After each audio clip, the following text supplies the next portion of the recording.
Hello everybody and welcome to round number 2 of the Spec Racer Ford Weekend Warrior Series presented by RaceVoice, and we're here at the one and only Mount Panorama circuit.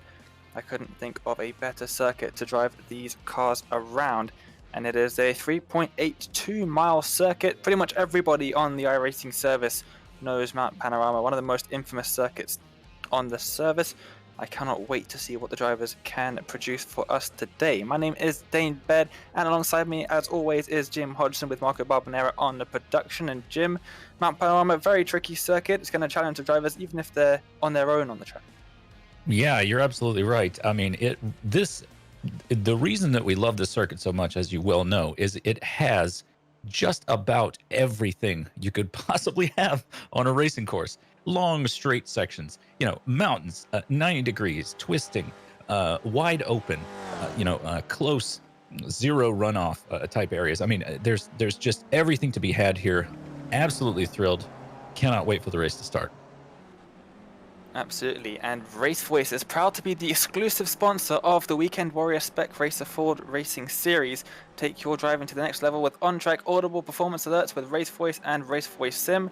Hear miles per hour, turn, entry and exit speeds, upshift alerts, and other performance metrics which are selected and configured by you. Go faster with the speed of voice. Plus, Weekend Warriors get 50% off annual SIM pricing using the promo code of WW50. Check them out at www.racevoice.com, and it is great to have them along as the sponsor of the series. And after round 1, we do have some championship standings for both Spec 1 and Spec 2. So let's get Spec 1 standings up on the screen, and it is David Gaspers. After his win last time out at Oran Park, he has got 102 points. That's a 12-point lead over Yancy Lin, who is in second, Iro Nom in third, then Dominique Barrault, Daniel Cedro, Michael DeBeck, Jason Perry, Maurizio Naselli, Bobby West, and Antonio Race. And he is only 28 points off the lead. And those are basically just the top 10 results from last week's race. And we've got Spec 2 standings, and leading Spec 2 after race 1. Combined, Brian Short and Mira Hradsky, both on 69 points. Then Bob Kern, Nico Shook, Aaron Vogel, Tom Gradwell, Jeff Jacobson, Thomas Renders, Claudio Vecalebre, and Kenneth Bately in 10th. Or I guess you could say in... there's a lot of drivers tied in Spec 2 standings, actually. So 4th and 5th, and also 9th and 10th tied in those Spec 2 standings.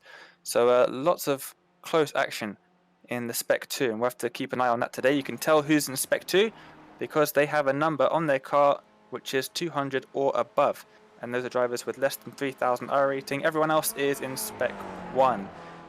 And Jim, qualifying just ending. It's not too close at the top, but throughout the field, very close indeed. Yeah, quite so. Everybody was saying during the chat this week of the last couple of days that they hope that Iro Nom returns to the grid, and not only has he returned, but thrown himself directly to the top of the timing tower. I was educated by the community that he is well known to these guys as a former winner.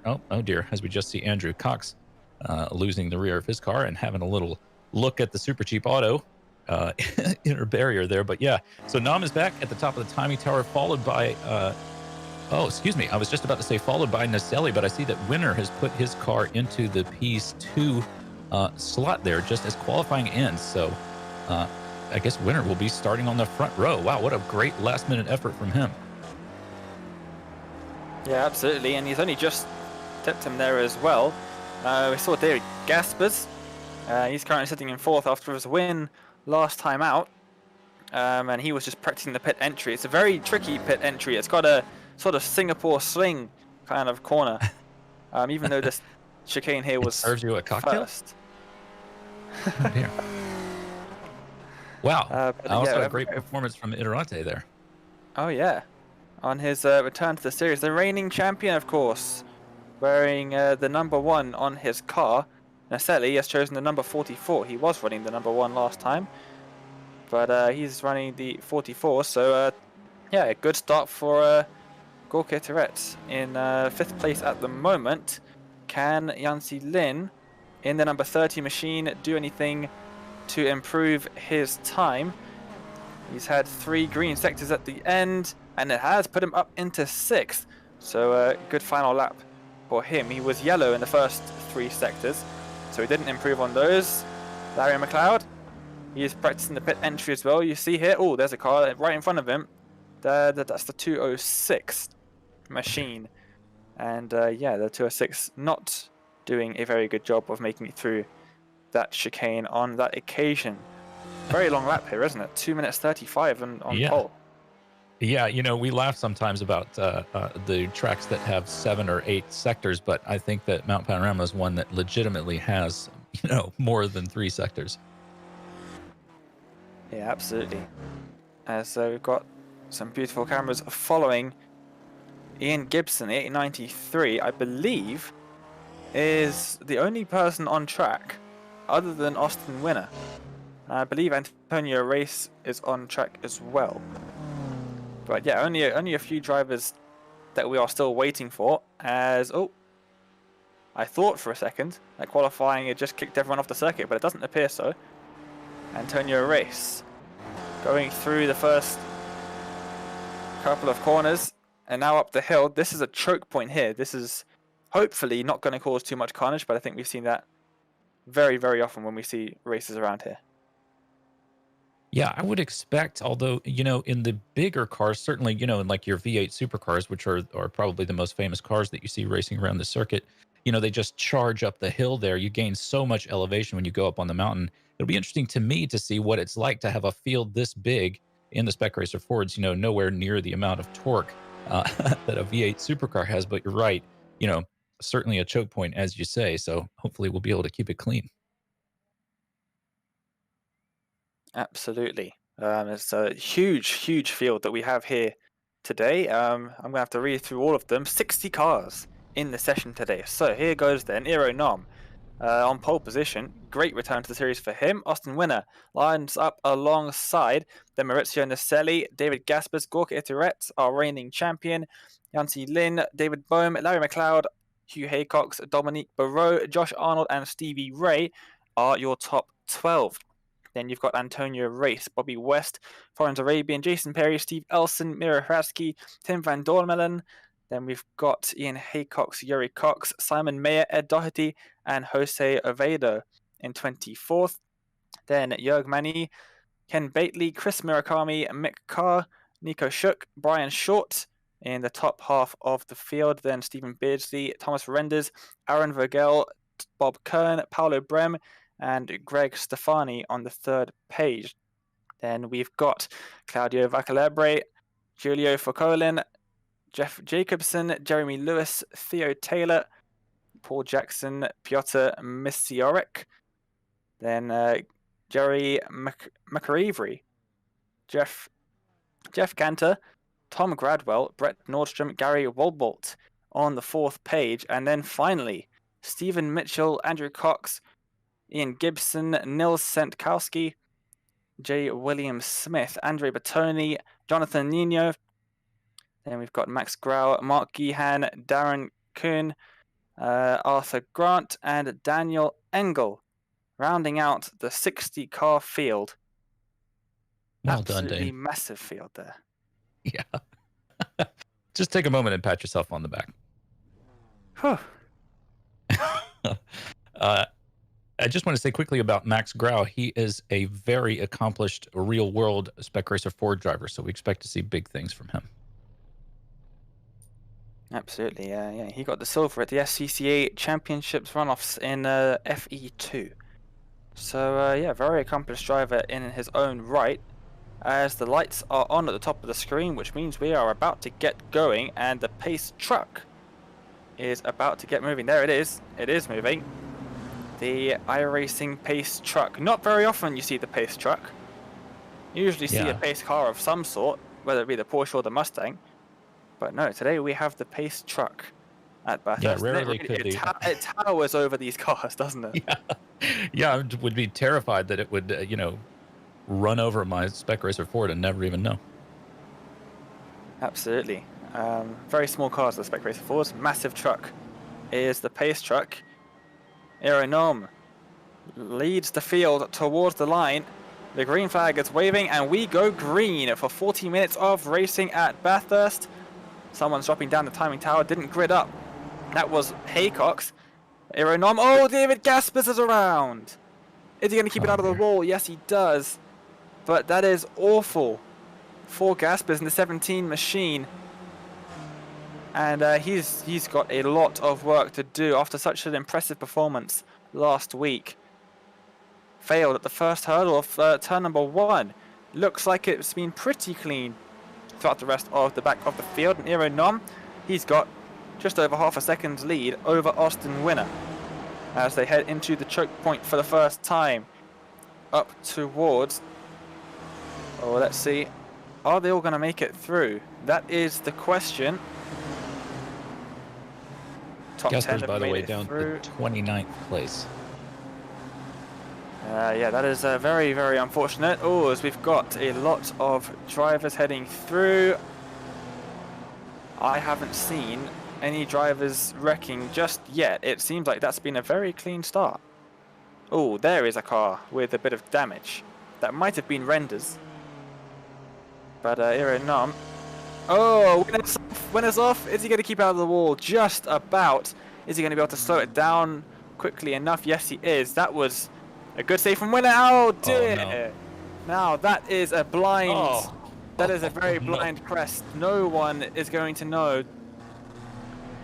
that there was a massive pile up there. And it looks like they've pretty much all managed to get around that eventually. But that was the 56 of Elson, Stephen Elson, the British driver, and unfortunately for him, he has got one very, very damaged Spec Racer 4 to try and take down the mountain with a huge field of drivers behind. And wow, look at that. That is a lot of damaged cars. Oh, a little bit of contact was made there.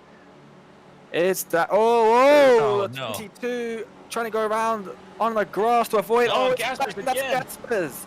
Awful luck for Gaspers. And now there is a car stranded in the middle of the circuits. More cars on the grass in the background. Oh, and there's one come across. How was that 299 car not made contact? I would not have picked that spot for where it would all come apart. You know? Absolutely perfectly straight. Not. It's all going to fall apart on the long straight down in towards the chase. Yeah, no. You would think it would happen on the mountain where the walls are very, very close, but they crashed on the straight, unfortunately. I think it might have been... It was David Boehm, I believe, who had a lot of damage on the car, and that was the car that everyone was trying to avoid. Someone went onto the grass, and the thing is that there's lots of houses lining the streets of Bathurst. It is a street circuit. These are streets that they are racing on. And yeah, there's lots of houses, there's lots of driveways that come out, and that makes it incredibly bumpy. Similar to what happened to Daniel Ricciardo in the Australian Grand Prix last year in 2019. It just sends the car up into the air. And yeah, that's what happened there. You can see now, David Boehm, and that is a lot of cars behind him. And let's see, who is it that goes onto the... Oh, a little bit of contact is made there, and then... Big shunt, and yeah, that's so bumpy there, and then it all falls apart. Gaspers has nowhere to go. That was so unfortunate for Gaspers, and then it all kicks off behind them. Yeah. He just got mugged there, didn't he? Absolutely. Very unfortunate for him. Aeronom, 2.7 second lead at the front. He's doing very nicely indeed. Gorg Itaret taking advantage of Gasper's mistake at the start. And he's up into fourth. Closely following Yanti Lin and Naselli, who's in second. It's your favorite livery's gone around on the mountain. Oh dear. Arabian. And has he just towed? Oh dear, no, he hasn't. He's just trying to Austin Powers it, but he's just, the tail of his car is just nipping the racing line. One of those cars is coming around there too wide and it's going to hit him, I'm sure. So far, everybody's gotten through clean. He pulls out, reverses. Oh, it was a terrible place to be stopped. Not that there's a good Absolutely. place to be stopped across the racing surface. Oh, there's no good spot, but you could pick a better spot than that. Yeah. Yeah, and yeah, that was very, very, very dodgy place to be stuck. As oh yeah, more cars with a fair amount of damage to them. This is Arnold Josh choosing Arnold. not to pit here. That's surprising to me. I would suggest he is waiting until the pit window opens so he can go and take his fast repair that the drivers get in his pit stop, so he doesn't lose too much time. If his car is drivable and he hasn't got a meatball flag, then he can stay out, and I probably would stay out if I was him. Might as well. Just a couple more minutes, a couple more laps until he can get his fast repair in a regular pit stop, which will cost him absolutely no time whatsoever. Lynn, right on the back of Naselli, opting not to make a move, but rather stay behind and coast, saving fuel. I was asking the drivers before we live what everyone was thinking as far as strategy is concerned, and one of the tips I got from Larry McLeod: survive lap 1, save fuel; survive lap 2, repeat. Yeah, I think that's pretty much exactly what you have to do at Bathurst. Lynn has been fairly modest when we've asked him about Spec Racer Ford races before, but the guy gets results. He's usually near the top of the timing tower, and he ends up with results, and we see him here in P3. Maybe it's time for him to be a little more proud of his driving ability. Oh, I think Gorka Tourette in the background just went a little bit wide and cut the chicane a bit, and he's probably got a slowdown for that. Let's see, on board with him.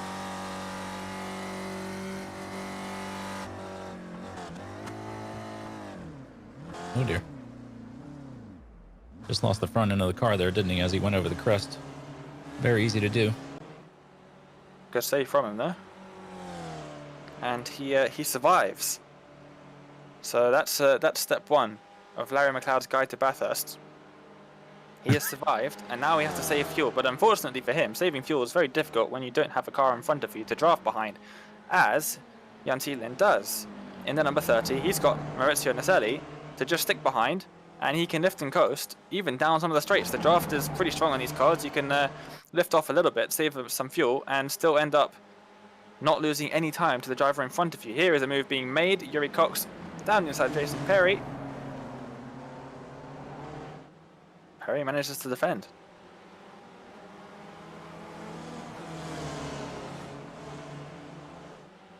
If I'm not mistaken, this is a new livery for Lynn today. Has he changed teams, Dean? Or Dane, sorry. Well, I'm not sure about changing teams, but it is definitely a new livery. I'm pretty sure it was orange before, and now it's blue. So, yeah, we'll have to see if we can ask him after the race. If he hops in for an interview, we'll ask him. It's a very good question. And that is a very long train of cars heading down the first of the 2 very long straights at Bathurst.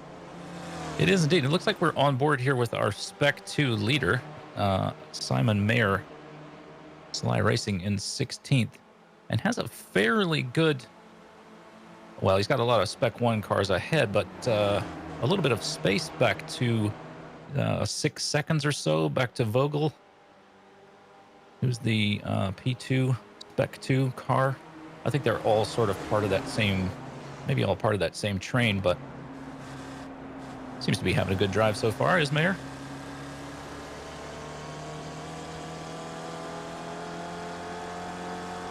Hey, he's not doing too badly at all. And this is Bobby West. That's a very nice coloured car, that one. And he is just stuck behind a train of a couple of drivers. Perry, Cox, Arnold. Those are the 3 drivers in front of him. Perry doing very well to defend from these 3 drivers here. As they head down the mountain. One of the most terrifying things you could possibly do is drive a car down the mountain at Bathurst following a train of cars, because you know if one of those drivers makes a mistake, you are most likely slamming into them. Yeah. And then the wall, and then them again, and then somebody behind is hitting you.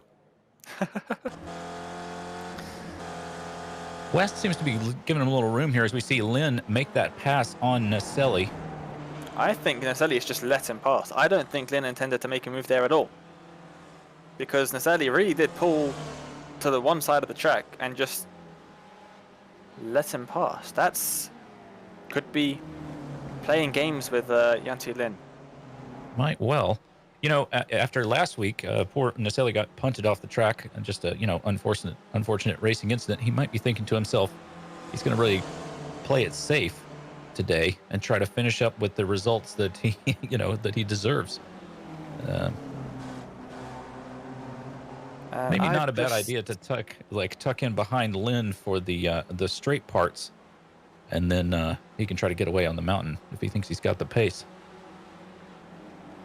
Absolutely. Cox has got past Jason Perry, and I've just been told by Austin Winner that when he gridded up, for whatever reason, these things do happen, but when he gridded up, he lost all sound from the sim, and he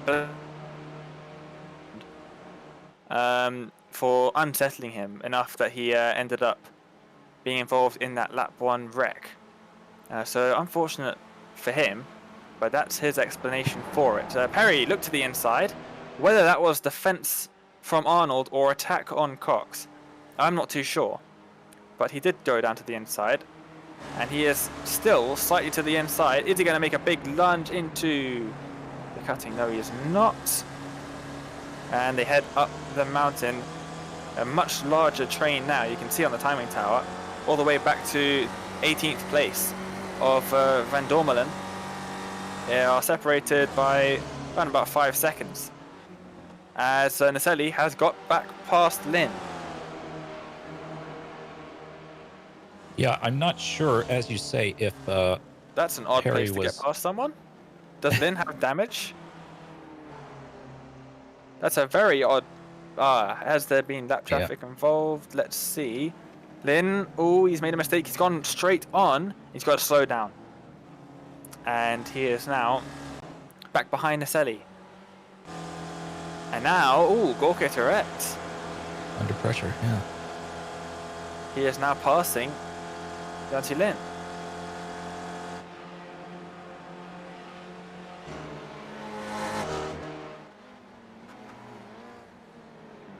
Up into 30 goes. Good move from him.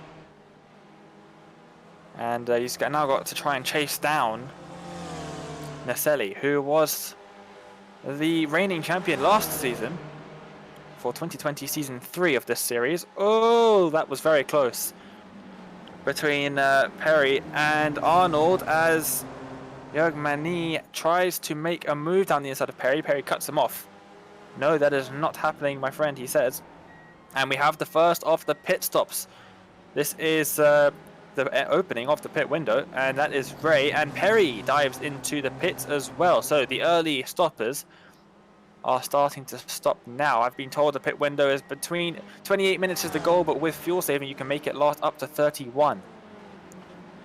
So yeah, that's an entire extra lap that you can get before you take your pit stop, if you can save enough fuel. So we'll have to wait and see when the lead cars start to pit. But we have had the first few drivers heading into the pits. You can see them on the bottom of the screen. Yeah, if they're there go some more cars diving in there. That's David Jackson Boehm. and Boehm. Yeah. Boehm still has all of that damage from earlier on in the race as well, so he would definitely be one of the earlier pitters. Now, the 36 of Josh Arnold still hasn't pitted, and he has still got all of that damage. And you would think that he would want to get that fixed. Well, but he's chosen not to. But then again, he might be Perry did expecting just even go more into damage. pits. That is a good point. But yeah, he's sort of stuck behind Manny at the moment. Yeah, he looks like he wants to get past, but I don't think he has anywhere to get past on the mountain. It's not really what you would call an overtaking zone. No, it's really not. I wonder if, from his perspective, it might not look like he has too much damage, and if it's driving well, I don't know, his rear view would tell him that his rear deck lid is Pretty well banged up, I think. I wonder if we could get a driver's eye view. That would be interesting to see. You can see a couple of wrinkles there, can't you? Yeah, I would say it. I think it's a lot more obvious looking at it from the front. But in the cockpit, you might not see that he has much damage. We don't know.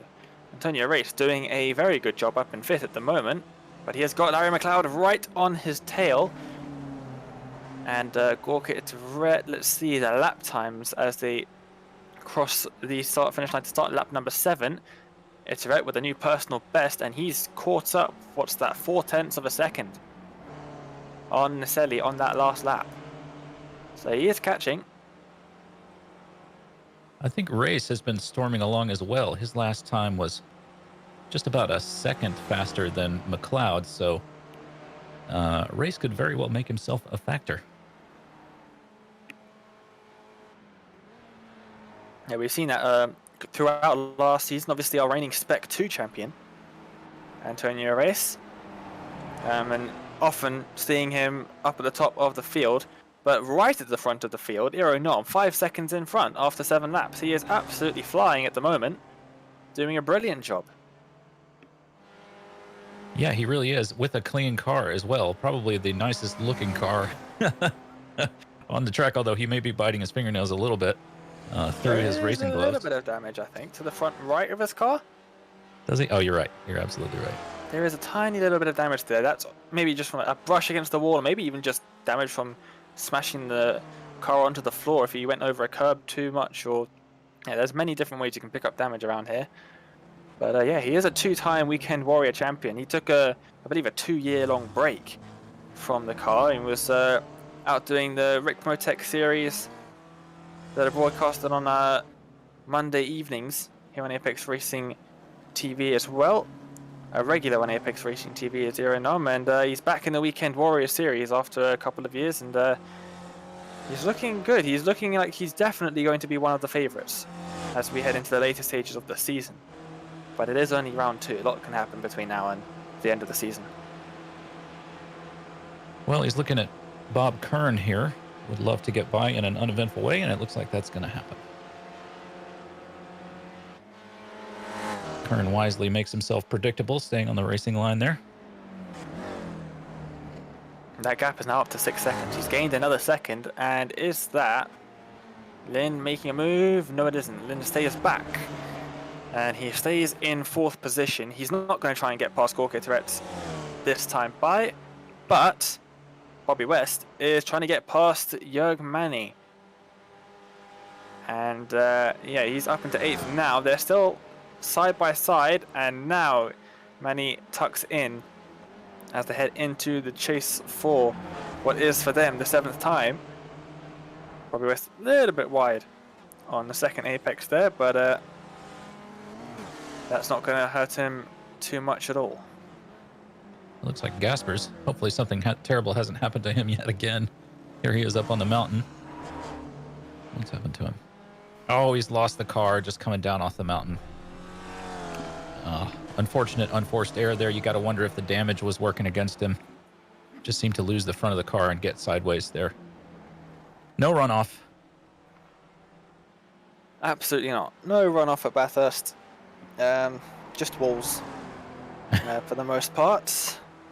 Looked like Race had a little. Yeah, it looked like Race had a little look at McLeod there, but don't think he could quite make it happen. And they've not really got to watch themselves because there's about 17 seconds to the nearest car behind. But Larry McLeod's paint, a little bit off-putting.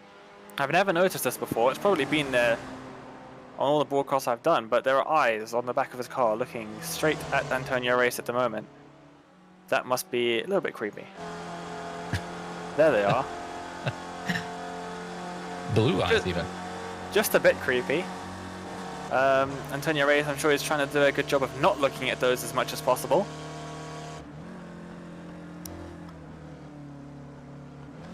Yeah, interesting the 2 different lines we're seeing here between McLeod and Race. McLeod using a little bit more of the track up on the mountain than Race is, but it doesn't appear to be really getting him away from Race.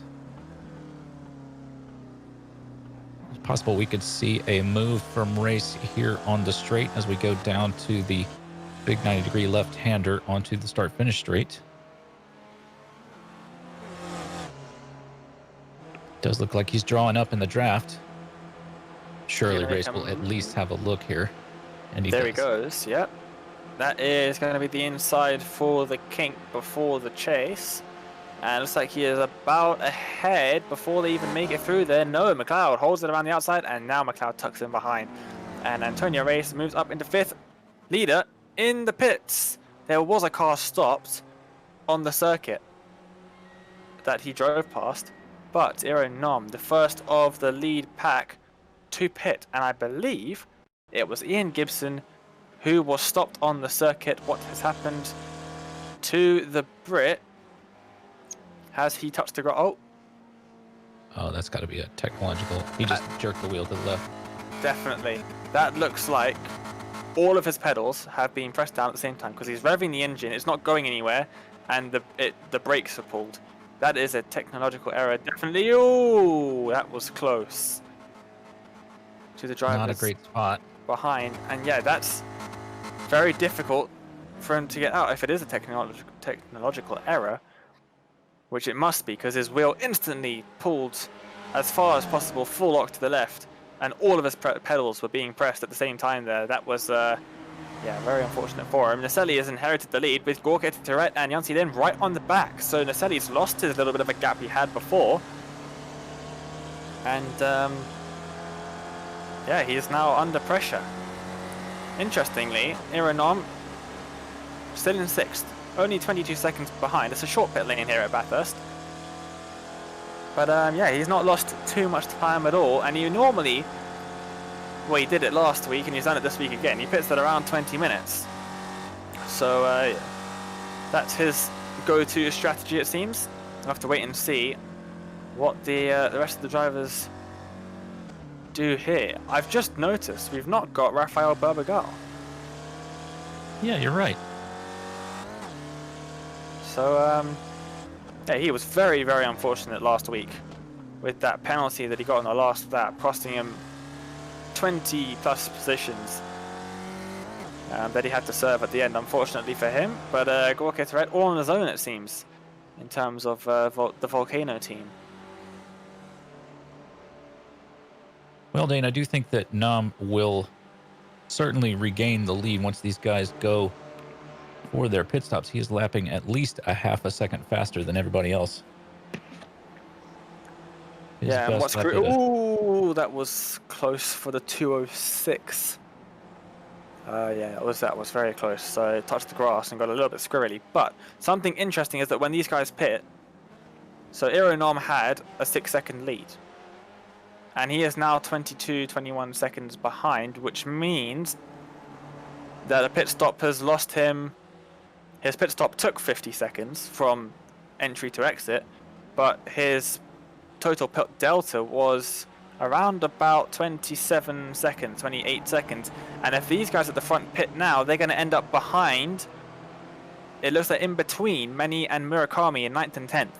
And that is not what they want, because that is traffic. And traffic on Mount Panorama is very bad indeed. And what has happened to that is Brian Short in the 550.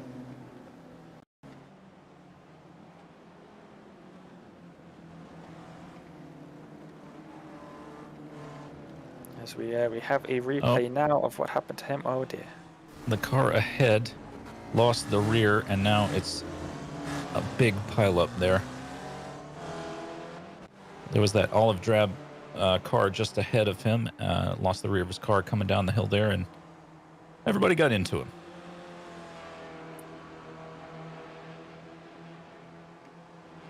Yeah, very unfortunate for him. As these lead 3 cars still not opting to pit. They are heading up and over the mountain for the 10th time at the moment. And it is Naselli who leads. Then it's Itoret. Both of those, the previous 2 champions, obviously. And then we've got Yancy Lin and then Larry Lefty McLeod. in fourth, and then reigning Spec 2 champion Antonio Race, and then another double champion of Aero Nom, as that is the leaders getting through some lap traffic. This is very stressful when you are a lead car trying to get through traffic, especially at Mount Panorama. Oh dear, that's not, he's been boxed in. They're ganging up on him. Oh, trying to make a 3 wide, there's been contact. Oh, he's just about survived that, but the 420 has not. 420 has been shoved hard into the wall. How on earth Naselli held onto that car, I will never know. Yeah, it looked like he kind of hip checked them both, didn't he? Now well, they boxed him in. Yeah. Oh, more contact. Oh, the 25. That's not good. That's not good. He's just about held that. That could have ended much worse. And Naselli, he's got some damage. He's going straight into the pits. He is going to come out. That's going to be close. He's gained a bit of time, but it is going to be close to see where exactly he's going to come out. That was Andrew Cox, by the way, in the 25 car. Yeah, they just boxed him in, the two lapped cars. One, Naselli tried to pass one around the on the left side of him, and then he was stuck with another car in front, and then as he went to try and go down the middle, the car in front of him moved to the right to let him past, and that was just a recipe for disaster as Aero Nom comes out. And where is Naselli? Naselli all the way, still coming out of the pit exit now. That is a rather large gap between the two of them, and it is about 7 seconds, but Nom, much more speed coming out of the corner. He'll gain a couple more tenths before they reach turn number 2. So 7-8 seconds is the gap between those two drivers now. And Race, McLeod, and Manny all pitted as well. Race is coming out in traffic.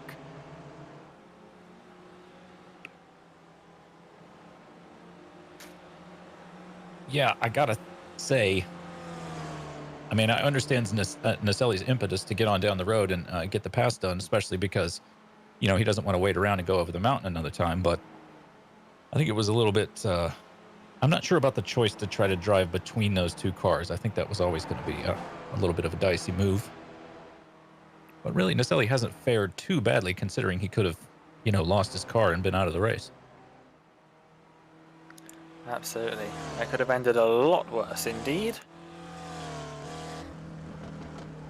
And Yancy Len, he's lost out a bit in traffic. He's only around about just over a second and a half between himself and the leader of the race at the moment. He was coasting down the mountain there. Is he trying to get an extra lap in? Because that 28-minute window is about up. So they would be expected, the lead two drivers now, to pit on this time by.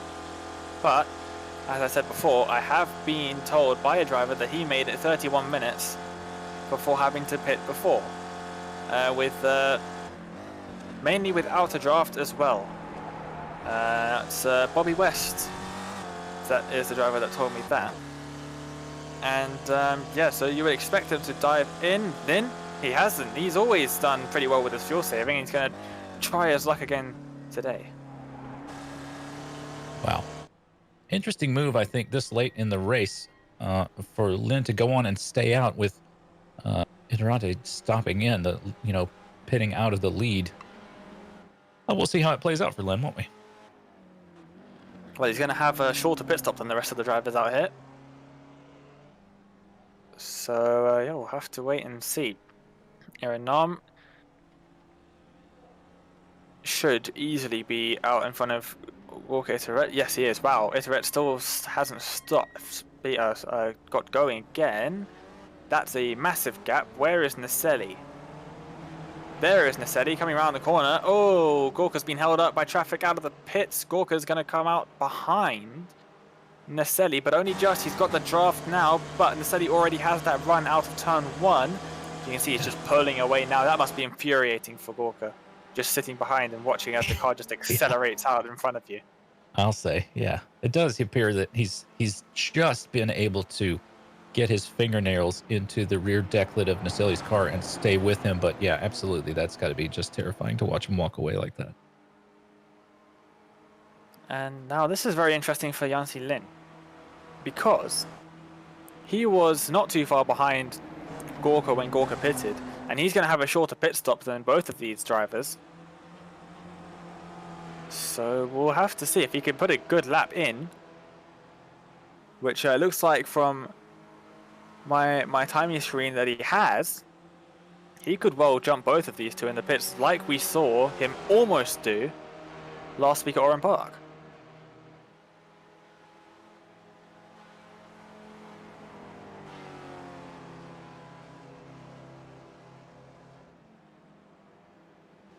Let's see. Where is Lynn now? He's got. Oh, there's a car off for Colin. And he has reset back to the pits.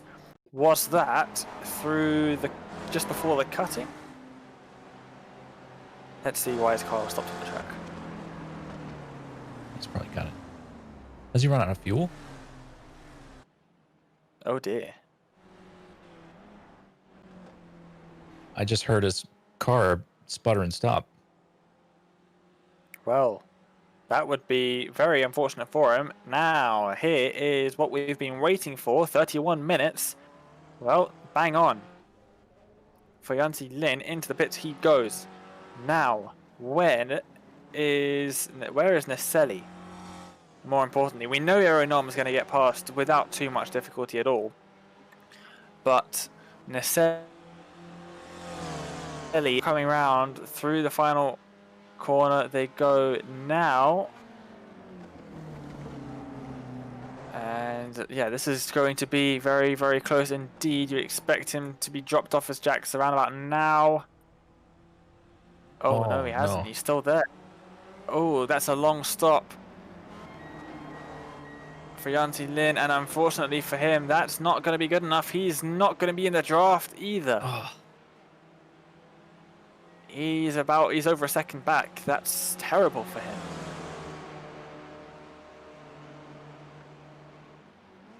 Yeah. But big winner in the pit stops, unsurprisingly, Aeronom. He 9.2 seconds is the lead now with just over 7 minutes left of the race. He is cruising to what is almost surely going to be victory for him in his second race back in the series.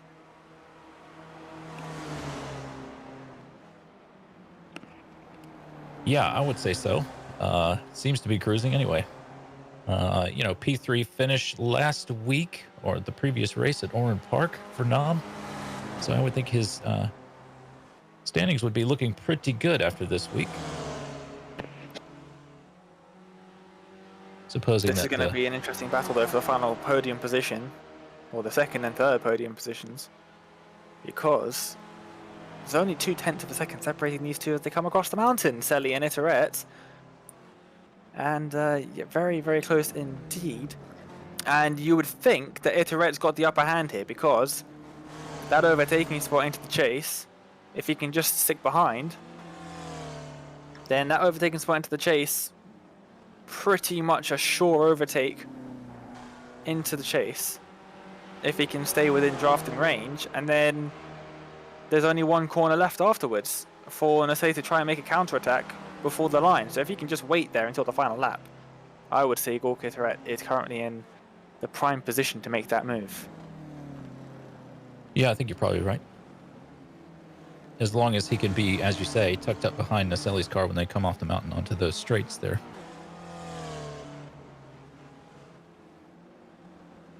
Oh, that's an interesting line from the 36 of Arnold. Yeah, Looked had like he got a little bit loose. Yeah. Oh, Oh, no, dear. That's not a good place. Don't. Oh, the 308. That's not a good place to park your car.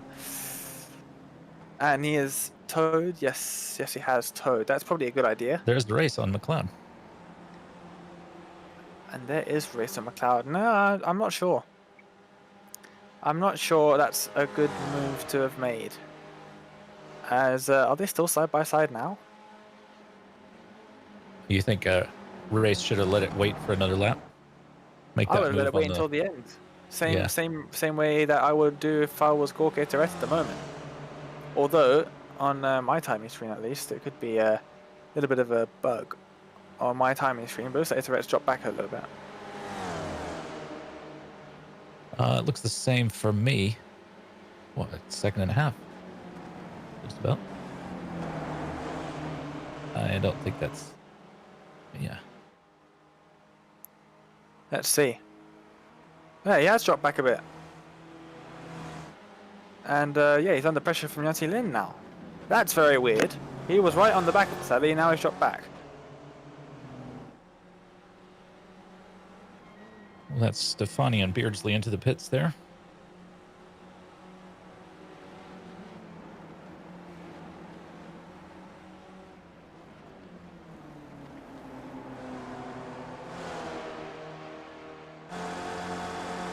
Nice pass on the part of Oviedo there on Jacobson, I believe.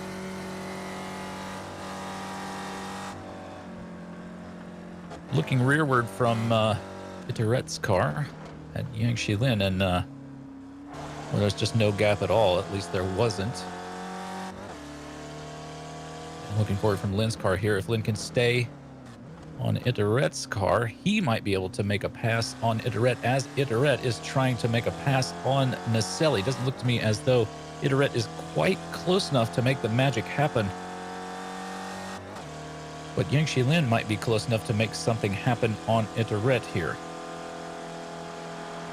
Let's see if he's close enough. He is drawing up.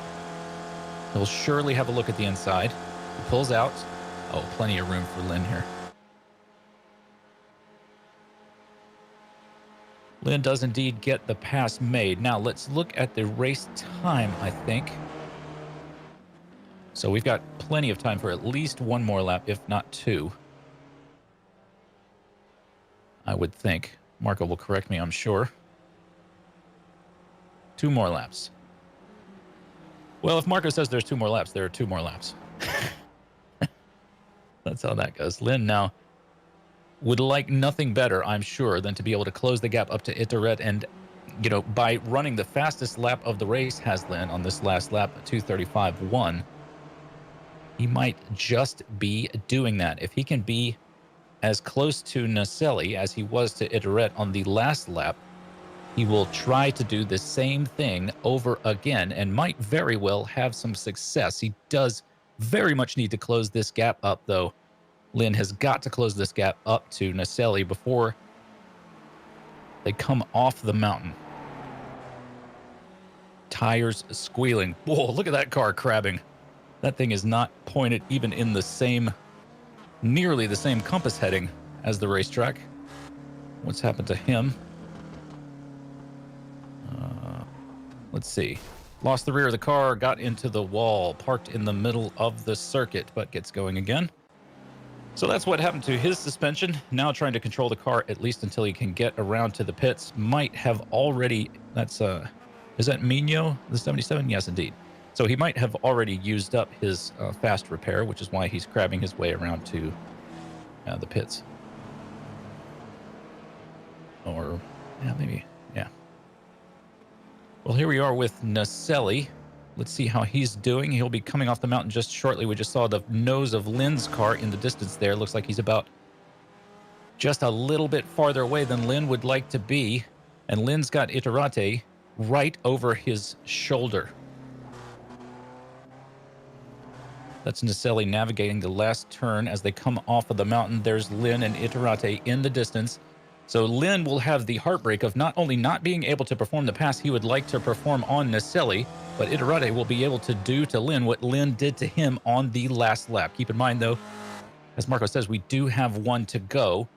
So Iterate will like to be having a look at Lin here and getting past.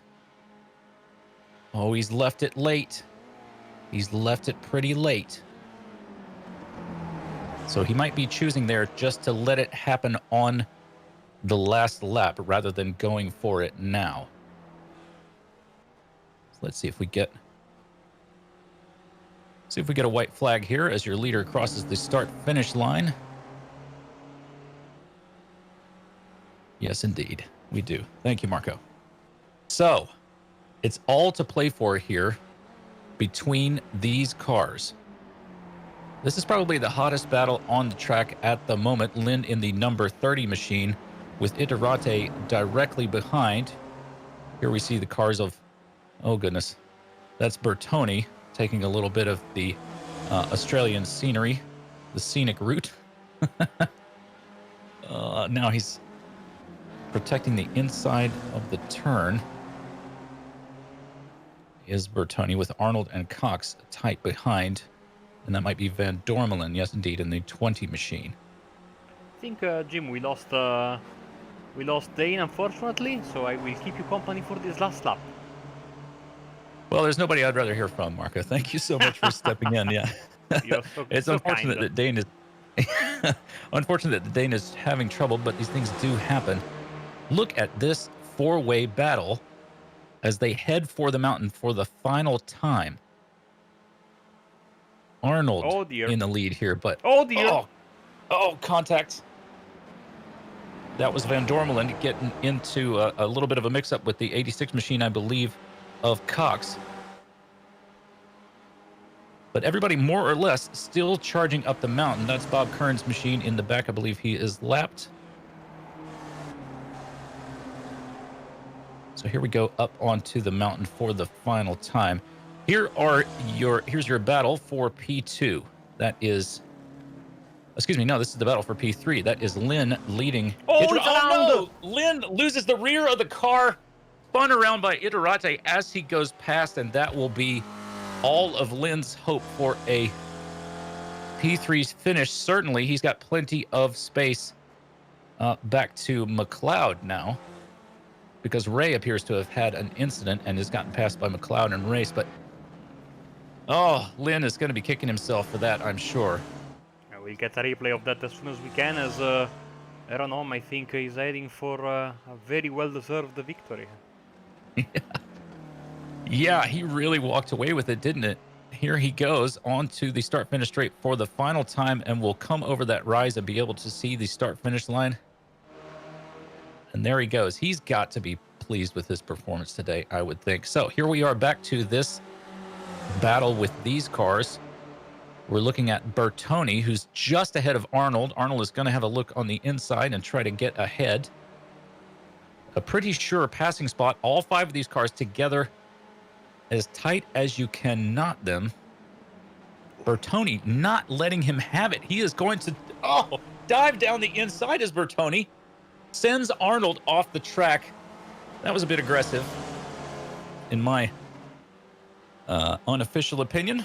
A little bit aggressive on the part of Bertoni. Ray has a little look at Bertoni's car into the final turn, but can't quite make it happen. Might be able to sprint him to the finish line. No, Bertoni is going to take it. You'll excuse me, Marco, for editorializing, but I think that was a slightly ill-gotten gains on Bertoni's part. Well, it happened just in front of our series organizer, Stevie Ray, no? So, I mean, perfect position to then report to, post-race investigations. Let's have a look at what happened to Yuan Jilin, because I think it was all on his own. Let's see from this camera shot. Yeah, there we go, yeah. And, at that point, of course, Gorka has nowhere to go. Lucky for Gorka as well to be able to bring home the car in third. Yuan Jilin was fourth, and now let's see what happened there later with all the chaos. So, of course, Stevie Ray was in a very good position, and then on the very last lap, he made a mistake, because you see, he goes around. Same spot. Yeah, and then he gets involved with the battle we saw with Bertoni. We'll see they are coming here, and they will find Stevie Ray's car somewhere. And basically Stevie will say, okay, I'm tagging along with you for the run to the finish line. Oh dear. And in a bit we will see what happened there at... this chopper shot, never mind the trees, will give us a fantastic overlook at what happened as they were, drafting, slicing and dicing all the way into the backstretch. And focus on the 71 car, the car there, I think the black car is Bertoni. And let's see what happened there with that contact that sent, mistaken Arnold all the way into the grass. So Bertoni, big drag race here. I jumped on the curb and then, gave a shoulder barge. Yeah, just in front of the silver metallic car of Stevie Ray, so certainly he had the best seat in the house. But that was very, very aggressive, and probably there will be a telling off after the race, if not more. But despite myself being Marshall in real life, I'm not one to judge because, of course, yeah, it's not my job. My job is to bring you the final race results, which I think should be on the screen right now. Well, here they are. As you can see, Ironam walks away, if you don't mind me saying so, with the race. Followed by Naselli, although nobody came out of this thing unscathed, did they? Naselli, the second step of the podium. Well done to Maurizio Naselli. Not a great race last week. Had a little bit of misfortune, so he's come out pretty well today, I think. Followed by Gorka Itoret, Yang Shilin, whom we just saw have a little bit of a bobble on the last lap.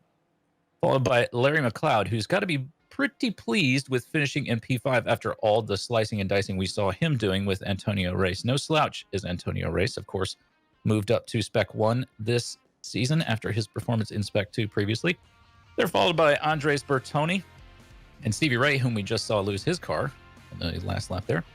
And then there is Yuri Cox in P9 and Josh Arnold rounding out the top 10. They're followed by Tim Van Dormelen, Jörg Manny, Jason Perry. Oh, there we see the Demolition Derby going on in the background. Perry had a pretty eventful race, I believe, followed by Chris Murakami, Aaron Vogel, Hugh Haycox, Bobby West, and Gary McCavery. They are followed in P19 by Jose Luis Oviedo, Jeff Jacobson, Greg Stefani, Forens Arabian, Dominique Bureau, Stephen Beardsley, Brett Nordstrom in P25, who's followed by Peter Mizurek. I hope I'm saying that right, Peter. And he is followed by Brian Shorts, Miro Haraski in P28. Next, of course, is Paul Jackson, followed by Mark Gehan, David Bohm, Nico Shook in P32, Jeff Cantor, Stephen Mitchell, Simon Mayer, whom I'm surprised to see that far down. He must have, we were just speaking about him as being the leader of Spec 2. He's fallen down the timing tower a bit, so unfortunate for him to end up in P35. He's followed by Darren Kuhn and Jolio Forcolin and Tom Gradwell in the 38th place.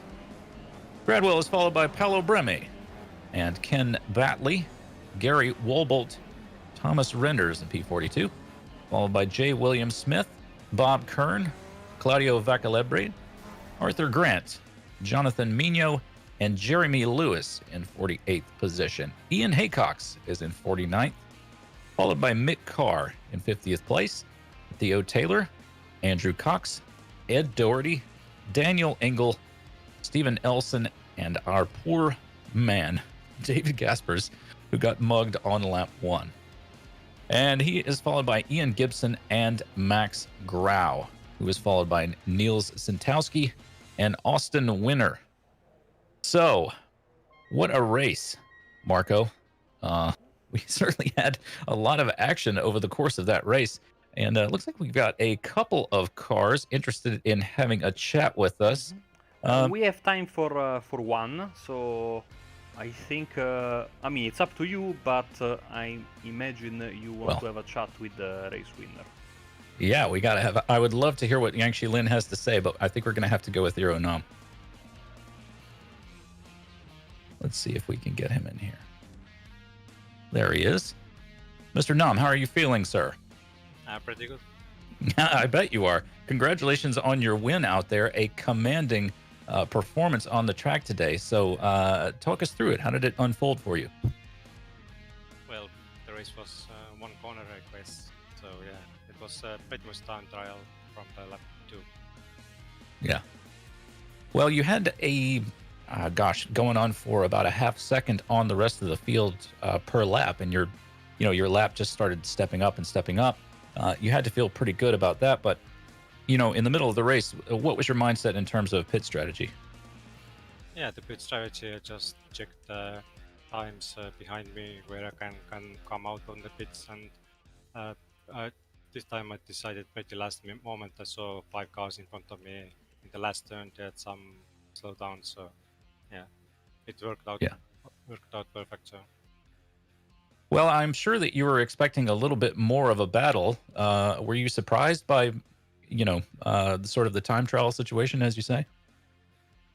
Well, yeah, a little bit surprised, but it all happened in the first turn. Yeah, it did kind of develop early, didn't it? Well, as I say, congratulations. A great race out there. We sure enjoyed it. Anybody you'd like to send a shout out to before we let you go? I'd like to thank all the league who put up this league and all the drivers here. So they make the league. So it was very good today again. And I'd like to thank you there in the booth. Well, thanks. Well, we sure appreciate you putting on a show for us out there, and looking forward to the rest of the season for you. You must be feeling pretty good about your results so far. Are you're feeling optimistic about the rest of the season? Well, let's say the first race, I had no practice. I pretty much came from 2-year break to the race.